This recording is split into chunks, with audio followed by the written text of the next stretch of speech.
I used to work in medicine for probably about 10 years. I worked in EMS and fire as a volunteer, like a reserve for a small town.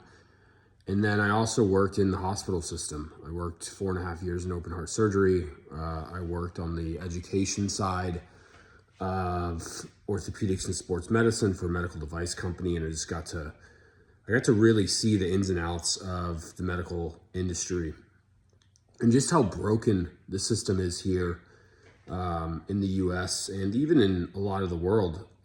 A lot of illness that I saw was preventative, like almost all of it, besides the hereditary things that some people are born with. And something I started to realize is just like how many things are prescribed, like medications constantly prescribed. You have a headache, they give you aspirin. You have pain, they give you Tylenol or ibuprofen. But nobody's asking why the pain happened, where the pain came from, right? Something I learned is that painkillers, this blew my mind when I learned this, like, I don't even know how long it was, at least 6-7 years ago.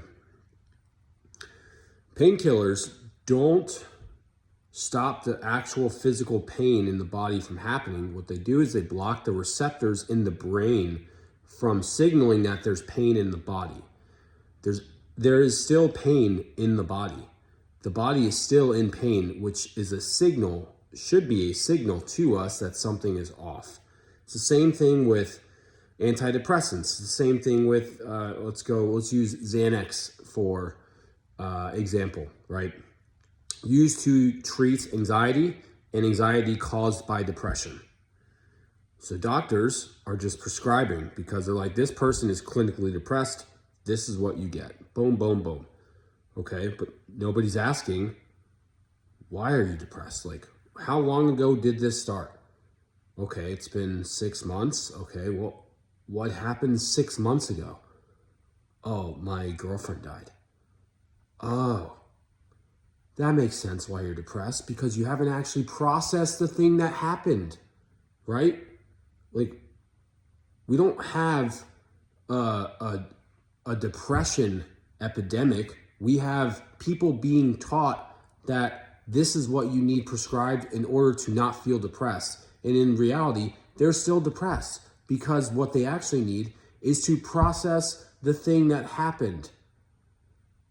It just fucking blows my mind. It's the same thing with the medical system. Okay, so you have this pain in your body. Okay, well, when did this pain start? Okay, a year ago, right? Me, I have physical injuries right now that I'm still navigating through from the last 2 years. Okay, well, what happened a year ago? Oh, I was hit by a car on my skateboard. Oh, okay, so tell me, like, what has been hurting ever since then? It's like this, and this. It's like, oh, okay, so what you actually need is injury recovery. You don't need more pain meds. You don't need more Vicodin. You don't need more Dilaudid. You don't need morphine. You don't need Valium. You don't need those things because that's just going to mask the pain. And then you're going to become addicted to masking the pain, which is exactly what we're seeing everywhere. It's insane. You want to cure depression and anxiety? Treat people like human beings and understand what the root cause of their issue is. And then prescribe mindfulness practices. There's not one person that I know that gets into a cold plunge and does not come out feeling fucking amazing. Shit goes away real fast and you don't need a pill for it. There's not one person that has experienced breath work with me and has not had the thing that they came in with completely go away. Obviously, it takes work now to integrate the experience, but you don't need fucking Xanax for that.